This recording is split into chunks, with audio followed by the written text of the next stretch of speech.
meus queridos alunos, tudo beleza? Rapaz, que saudade que eu tô de vocês. Como é que foi o descanso? Como é que foi o recesso?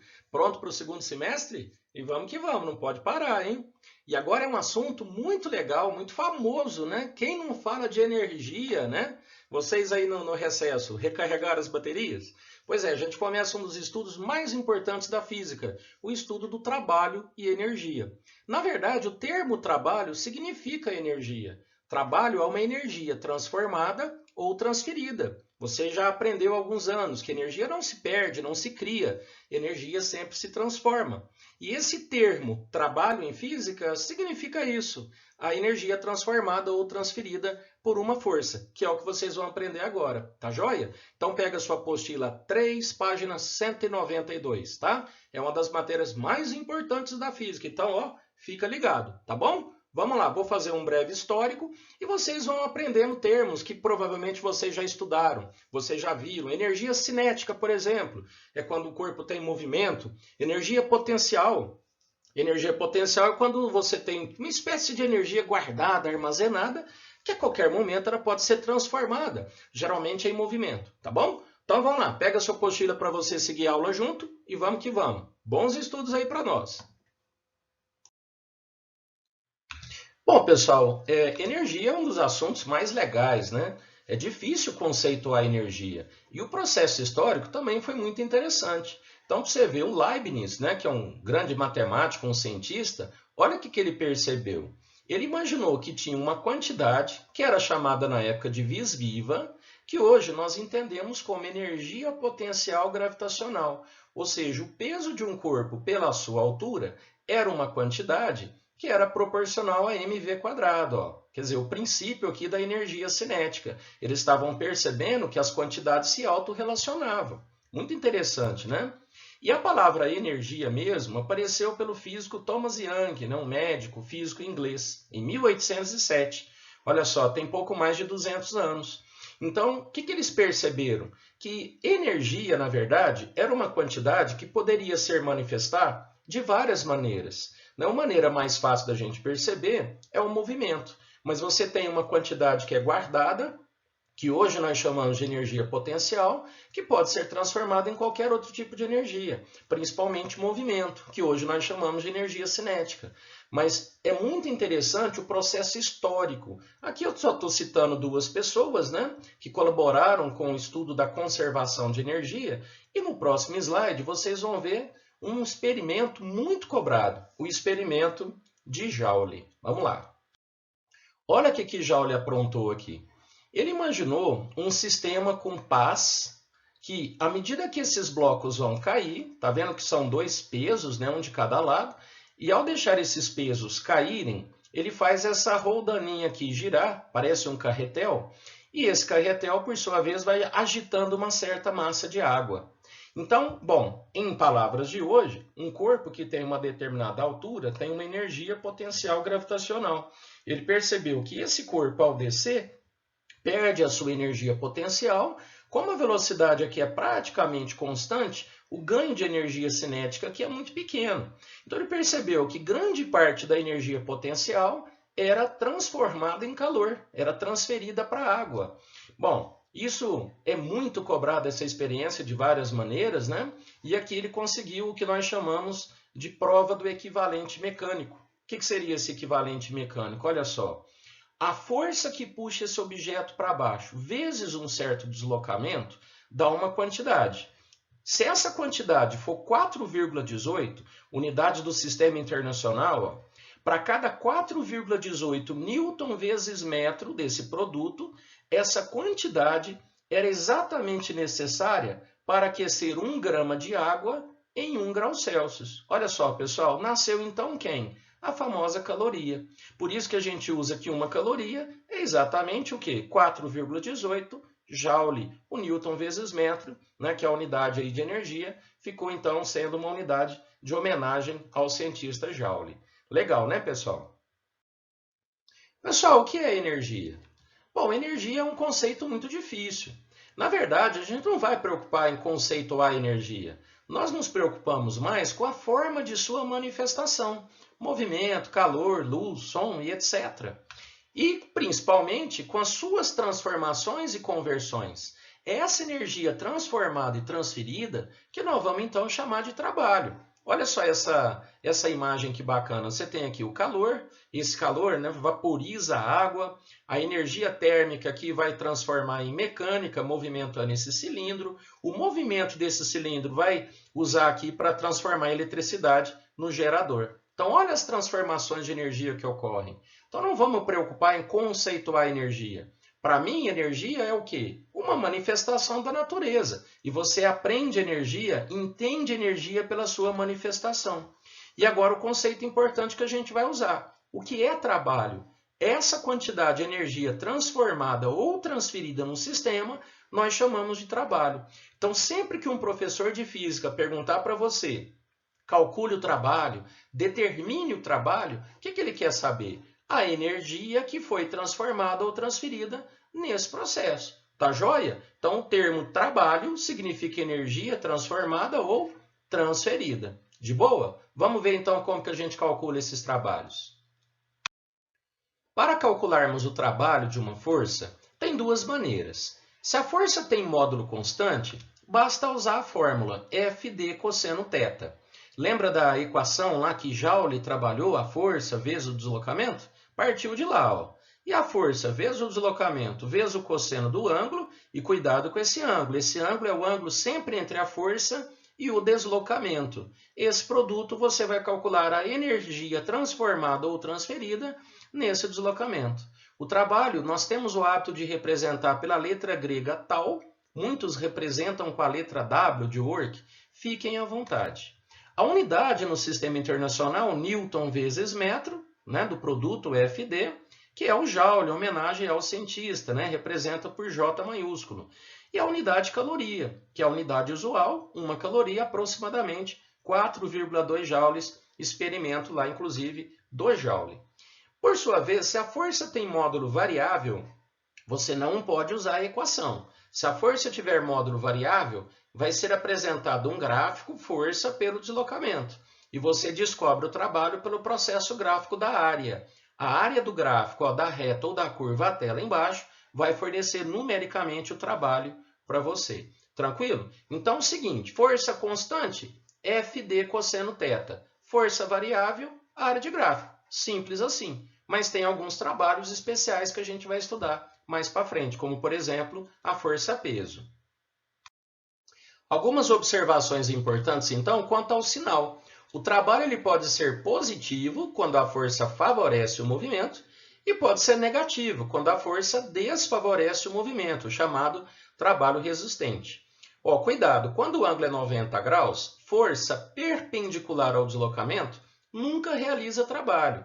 Lembra da fórmula Fd cosseno de θ. Se o θ for 90, cosseno de 90 é zero.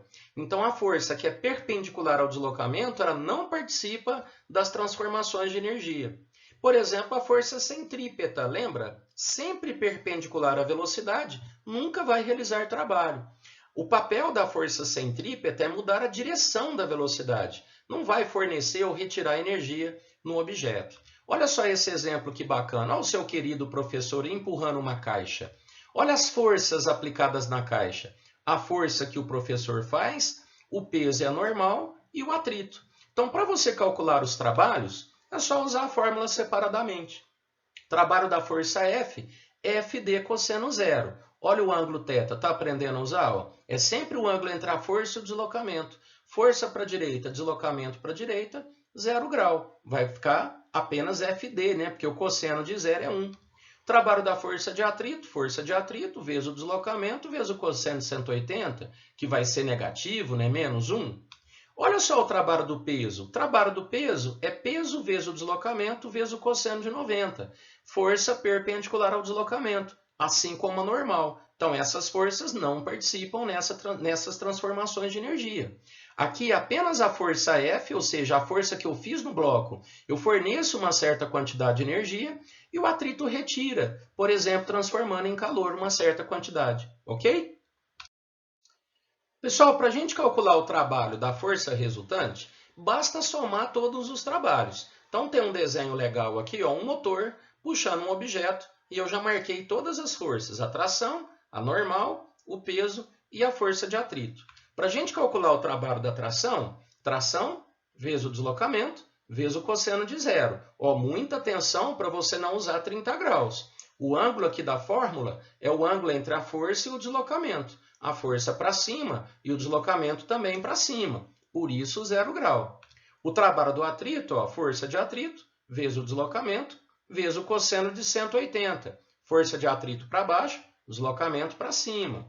Trabalho do peso, peso vezes o deslocamento. Olha só o ângulo, ó, 120 graus. Por que cosseno de 120? Veja aqui no desenho, ó, é o ângulo entre o peso para baixo e o deslocamento que está na direção da tração. Então, seria todo esse ângulo aqui, ó, 90 graus mais a inclinação do plano, 30 graus, 120. E, por fim, o trabalho da normal, que vai ser zero. A normal, ó, 90 graus com o deslocamento. Quando você soma, você tem o trabalho resultante. Pessoal, é como se você fizesse um saldo de energia. Imagina que você forneça aqui pela tração, o motor forneça 100 joules. O trabalho do atrito, vamos supor que seja 40 joules. E o trabalho do peso, menos 20. Na verdade, o trabalho do atrito também é negativo, né? Então, seria 100 do trabalho da tração, menos 40 do atrito, menos 20 aqui do peso. A hora que você soma, tem um saldo de 40 joules. O que significa esse saldo? Veja bem, o motor forneceu 100 joules para o corpo. Desses 100 joules, 40 joules foi dissipado na forma de calor. E 20 joules foi usado para levantar o objeto. Então, são esses trabalhos aqui, nesse caso, negativo. Ora, então, se você forneceu 100, gastou 40 com calor, gastou 20 para levantar o corpo, está sobrando 40 dessa soma. Esses 40 significa o quê? O trabalho resultante, que vocês vão aprender na próxima tela ligado à energia cinética. Daí o teorema da energia cinética. Tranquilo? Bom, você também pode calcular o trabalho resultante conhecendo a força resultante, aplicando diretamente a força resultante vezes o deslocamento. Legal? Bom, agora vocês vão aprender uma das relações mais importantes do estudo da mecânica, conhecido como teorema da energia cinética. Aqui que vocês vão aprender de onde veio, né, a equação, né, da chamada energia cinética. E como eu já disse, energia cinética é relacionada ao movimento de um corpo, né? Todo corpo que tem velocidade em relação a uma referência, ele possui energia cinética. Tranquilo? Vamos lá, vamos fazer uma demonstração rapidinho aqui. Primeiro passo, suponha que esse vetor já está representando a força resultante. Então, aqui nós temos peso normal, uma força F puxando o corpo, um atrito, enfim, isso aqui já é a força resultante. Ora, você sabe que a força resultante vai produzir aceleração. Se vai produzir aceleração, a velocidade desse cara vai aumentar. Então, existe um operador, existe uma pessoa que está, de certa forma, transferindo energia para esse objeto. E esse objeto ganha essa energia, assume essa energia na forma de movimento. Então, essa energia na forma de movimento, de velocidade, nós chamamos então de energia cinética. Vamos calcular quanta energia o operador transferiu através da aplicação da força resultante. Vamos lá. Lembra da equação? Ó, força vezes o deslocamento vezes o cosseno do ângulo. FD cosseno θ. Lembra que esse θ é o ângulo entre a força e o deslocamento. Então, se a força é para a direita e o deslocamento também para a direita, o ângulo aqui é 0 grau, para facilitar a nossa demonstração. Bom, força resultante, você também aprendeu que é massa vezes aceleração. Ó. Então, m vezes a vezes d. Muito bem. Em segundo lugar, vamos encaixar a velocidade nessa fórmula para você ver a dependência da energia em função dela.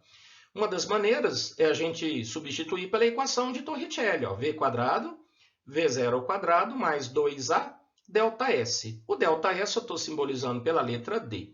Se eu isolar D, ó, fica V quadrado, passo o V0 ao quadrado para o lado de lá, então fica V quadrado menos V0 ao quadrado, e esse 2A eu vou passar dividindo. Tranquilo. Pega esse D e substitui na fórmula de cima. Olha como é que vai ficar. Trabalho resultante é massa vezes aceleração vezes a distância, que está em função, então, da velocidade final e inicial. E agora, pessoal, olha que interessante. Corta a aceleração. Ó. ao cortar a aceleração, você poderá achar velocidades finais, né? Você pode resolver um monte de problemas que você resolvia usando leis de Newton, usando cinemática, você vai poder usar a relação de trabalho, sem precisar calcular a aceleração. Por isso que o exercício geralmente fica mais fácil. E aí, já que a gente corta a aceleração, vamos fazer distributivo no que sobrou. Ó. Vai ficar mv² sobre 2, está aqui, menos, ó, veja, estou fazendo a distributiva, ó, mv0² sobre 2. Lembrando que o a nós já cortamos. Muito bem. Essa formulinha mv² sobre 2, o que significa isso? Vamos pensar? Olha do lado esquerdo, o que representa trabalho? Trabalho é a energia que esse operador passou para esse objeto, transferiu, né, para esse objeto. Ah, ele transferiu uma energia e o corpo ganhou velocidade. Ah, então esse termo aqui é a energia que o corpo ganhou devido ao seu movimento, devido à sua velocidade. Então, esse termo mv² sobre 2 é conhecido, então, como energia cinética. Tranquilo, pessoal? Então, quando eu pedir para vocês, e aí, qual a energia cinética do corpo? É uma fórmula relativamente fácil. É a massa dele, velocidade ao quadrado, sobre 2. Lembrem de colocar tudo no sistema internacional e todas as unidades de energia no SI vêm em joule, né? Lembra? O sistema internacional em homenagem ao cientista. E outra informação importante, a fórmula mv² sobre 2, ela é muito parecida com a fórmula da força resultante centrípeta, lembra? A força resultante centrípeta é mv² sobre o raio. E aqui na energia cinética é mv² sobre 2. Então são fórmulas muito parecidas. Você tem que tomar cuidado para não confundir. Tá joia? E aqui, pessoal, nós temos então, para finalizarmos, a energia cinética final menos a energia cinética inicial. É uma variação, tá vendo? Então, esse é o teorema da energia cinética que diz o seguinte: o trabalho da força resultante é a variação de energia cinética. Bom, colocar um exemplo numérico. Se o corpo já tem 20 joules de energia cinética, aí você realiza um trabalho de 100 joules, quer dizer, você fornece 100 joules. A energia cinética final vai ser 120. Ora, já tinha 10, você forneceu mais 100, portanto, a energia final vai ser 120. É bem tranquilo, né? Mas vocês vão perceber que isso aqui é muito utilizado para fazer exercício. Então, trabalho da força resultante, variação de energia cinética. Pessoal, agora vocês devem tentar fazer os primeiros exercícios. Tentar fazer e a próxima aula eu vou postar para vocês uma aula só de resolução de problemas, porque agora vai demorar. A gente vai ficar um bom tempo aqui falando sobre energia, as transformações de energia e etc. Tá joia? Então, um grande abração para vocês. Vamos que vamos nesse segundo semestre. Força total. Um abraço, pessoal. Até a próxima.